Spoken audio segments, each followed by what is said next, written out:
Michael Jackson was halfway through Man in the Mirror when he saw something that made him stop singing mid-verse. A girl in a wheelchair, front row, crying. But that's not what stopped him. It was what she was holding in her hands. A sign. 4 words. Last chance to see you. August 14, 1992. Bucharest National Stadium, Romania. Michael Jackson was performing the second night of his Dangerous World Tour. 50,000 fans packed into every seat. This was the first time a Western pop star had performed in Romania since the fall of communism. People had traveled from across Eastern Europe just to be there, but that wasn't even the shocking part. The real story had started 6 months earlier, and nobody in that stadium knew the truth.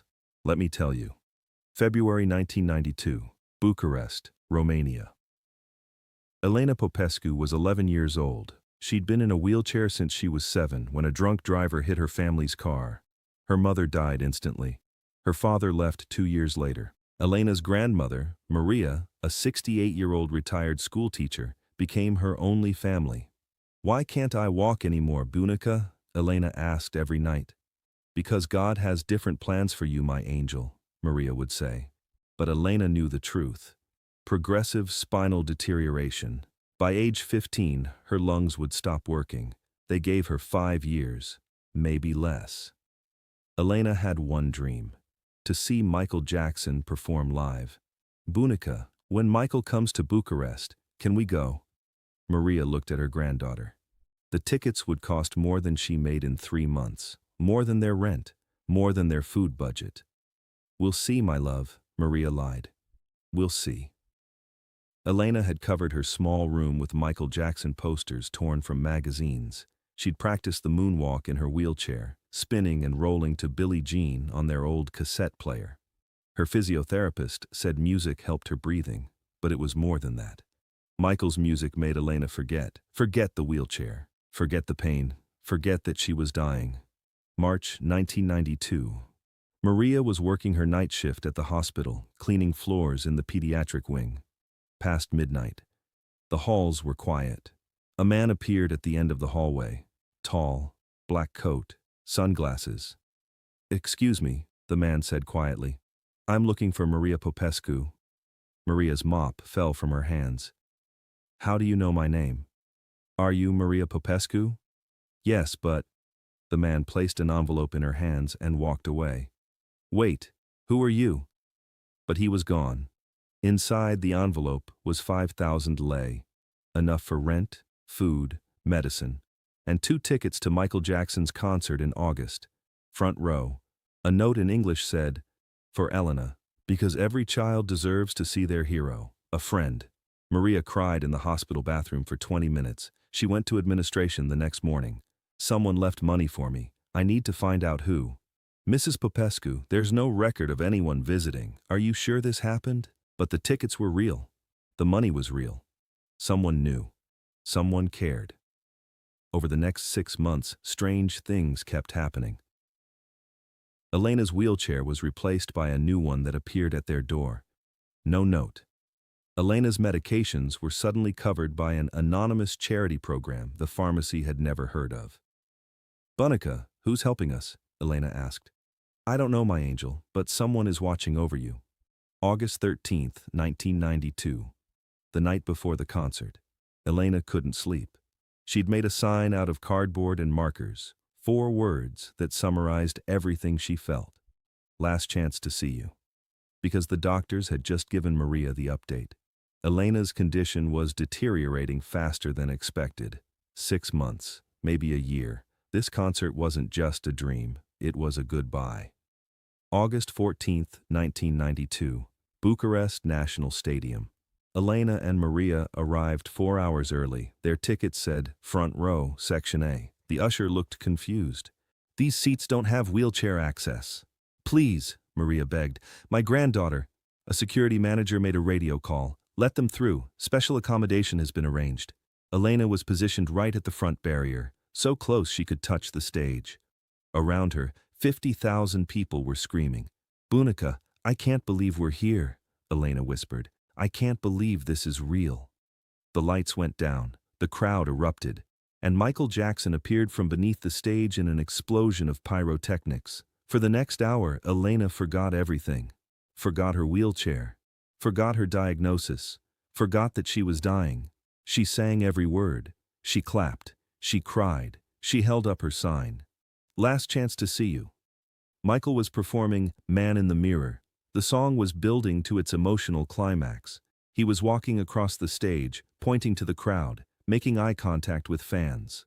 And then he saw Elena's sign. Michael stopped singing. Mid-verse. The band kept playing for a few bars, then gradually stopped. 50,000 people fell silent. Michael walked to the front of the stage, stared down at the girl in the wheelchair holding the sign. "Hold on," Michael said into his microphone. "Just hold on a second." Security guards were already moving. "Sir, we need to continue the show." "Bring her to me," Michael said. His voice was firm, final. The stadium was completely silent. You could hear 50,000 people breathing. "What's your name?" Michael called down. Elena's voice was so small. "Elena. Elena, can you come up here? Can someone help her?" Maria was already crying. 4 security guards carefully lifted Elena, wheelchair and all, onto the stage. The crowd erupted in applause, but Michael held up his hand for silence. Michael knelt down next to Elena's wheelchair, face to face. The microphone was still on. Everyone could hear. "Elena, why does your sign say last chance?" Elena looked at her grandmother. Maria nodded. "Tell him." "Because I'm dying," Elena said quietly. "The doctors say maybe 6 months. I wanted to see you before I go to heaven." Michael closed his eyes, took a deep breath. When he opened them, they were wet with tears. "How old are you?" 11. Michael turned to look at the 50,000 people, then back to Elena. "Can I tell you a secret?" Elena nodded. Michael leaned in close, whispered something in her ear. The microphone didn't catch it. The cameras didn't record it. Only Elena heard, and her eyes went wide. Michael stood up, still holding Elena's hand, turned to the audience. "Ladies and gentlemen, this is Elena. She's 11 years old, and she just taught me something very important. She reminded me why I do this, why any of us do this. It's not about the lights. It's not about the screaming. It's about moments like this. It's about making someone forget their pain, even for just a little while." The stadium erupted again, but Michael wasn't finished. He took off his fedora, the one he'd worn throughout the entire show, placed it on Elena's head. "This is yours now," he said, "and I want you to make me a promise. Promise me you'll fight. Promise me you won't give up. Because you matter, Elena. You matter more than you know." Elena was sobbing. Maria was sobbing. Half the stadium was crying. Michael sang the rest of Man in the Mirror while standing next to Elena's wheelchair.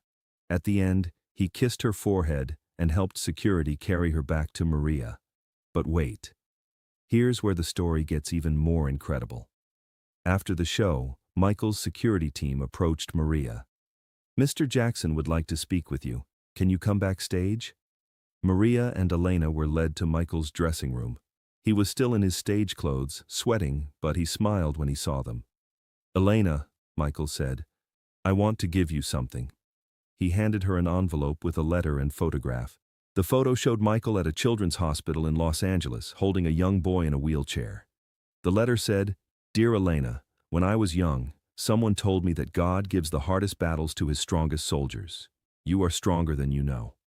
I've arranged for you to receive the best medical care available, a doctor in Switzerland, experimental treatment, everything covered, everything paid for. You're going to fight this, Elena, and you're going to win. Your friend, Michael."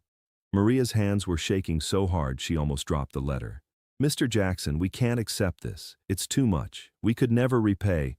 "You already did," Michael said. "That sign you held up. Last chance to see you.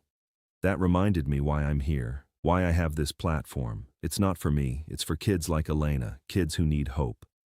Michael had arranged everything: flights to Switzerland, accommodation, a specialist in experimental spinal treatments, physical therapy, medications, everything.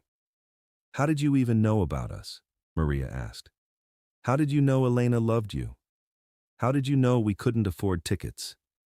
Michael smiled. "I have people who look for stories like yours in every city we visit. I can't help everyone. but I try to help some. The mysterious man who'd given Maria the envelope. The wheelchair that appeared at their door. The medications. It was all Michael. For months. Planning. Helping. Anonymously. Elena went to Switzerland in September 1992. Dr. Klaus Reinhardt, one of Europe's leading spinal specialists, had been personally contacted by Michael's foundation. "We're going to try something new," Dr. Reinhardt told Elena. "Stem cell therapy combined with intensive physiotherapy. It's experimental, but there's a real chance." The treatment lasted 18 months. Painful, exhausting, but Elena had promised Michael she would fight. December 1993. Elena took her first steps in 4 years. By 1995, she was walking with crutches. By 1997, she didn't need them. Elena never forgot her promise to Michael. She studied hard, graduated high school, went to medical school, became a pediatric physical therapist specializing in spinal injuries. June 25, 2009. Elena was 28 years old, working at a children's hospital in Bucharest. She was in a therapy session when the news alert came through. Michael Jackson dead at 50. Elena collapsed, right there in the hospital corridor. The nurses had to help her to a chair. That night she went home and wrote something she'd been holding inside for 17 years. She posted it on Facebook, which was just becoming popular in Romania. "In 1992, I was dying. I was 11 years old. In a wheelchair. Given 6 months to live. Michael Jackson stopped his concert for me, whispered in my ear, 'You're going to live, and you're going to help others like I helped you.' He paid for my treatment. He saved my life. He never told anyone. He never asked for credit. I walk today because of him. I live today because of him. The world lost a king. I lost a hero who gave me everything." The post went viral. Within 48 hours, it had been shared 2 million times. Journalists from around the world contacted Elena, and then something incredible happened. Other people started coming forward. A man in Germany, "Michael paid for my son's heart surgery in 1988. We didn't know it was him until after he died." A woman in Brazil, "Michael's foundation paid my daughter's leukemia treatment. 3 years, over $200,000. We never knew who the donor was." Journalists started investigating. Michael Jackson had personally funded medical treatments for over 300 children worldwide, anonymously. Over $35 million spent over 2 decades. He had one rule, his former lawyer told CNN. "Never tell them, never make it public, never ask for credit, just help." 3 months after Michael's death, Elena received a letter from Michael's estate. It was dated June 20, 2009, 5 days before he died. Written in Michael's own hand. "Dear Elena, I saw a video of you online, working with children, helping them walk, making them smile. You kept your promise, you fought, you won. And now you're passing it on. That's all I ever wanted. Keep fighting. Keep helping. Keep proving that miracles are real. Your friend always, Michael." Elena framed the letter. It hangs in her office at the Bucharest Children's Hospital. In 2010, Elena established the Last Chance Foundation in Michael's honor. The foundation provides medical treatment for children with spinal injuries who can't afford care. To date, they've helped over 1,500 children in Eastern Europe.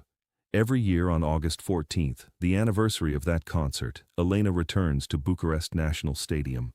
It's a parking lot now. The stadium was demolished in 2007, but she stands where the stage used to be, closes her eyes, and remembers. The night Michael Jackson stopped a concert for a dying girl. The night he whispered a promise that came true. The night 50,000 people witnessed something that had nothing to do with music and everything to do with humanity. What did Michael whisper in Elena's ear that night? She's only told a few people. But in 2015, during a TED Talk in Bucharest, she finally shared it publicly. He said, "Elena, you're going to live. You're going to walk again. And one day, you're going to help other children like I'm helping you. That's how miracles work. They don't stop with one person, they multiply. Promise me." "And I promised," Elena said, "and he kept his promise to me. And I'm keeping my promise to him." Today, Elena is 43 years old, married, 2 children, still working as a pediatric physical therapist, still running the Last Chance Foundation, still wearing Michael's fedora during speaking events, There's a photograph in her office. Michael kneeling next to her wheelchair on that stage in Bucharest. Both of them crying, both of them smiling. The caption reads, August 14th, 1992. The night one man stopped everything to see one girl and changed her life forever. If this incredible story of compassion and hope moved you, make sure to subscribe and hit that thumbs up button. Share this video with someone who needs to be reminded that one person can make all the difference. Have you ever witnessed someone stop everything to help another person? Let us know in the comments. And don't forget to ring that notification bell for more amazing true stories about the heart behind the world's greatest legends.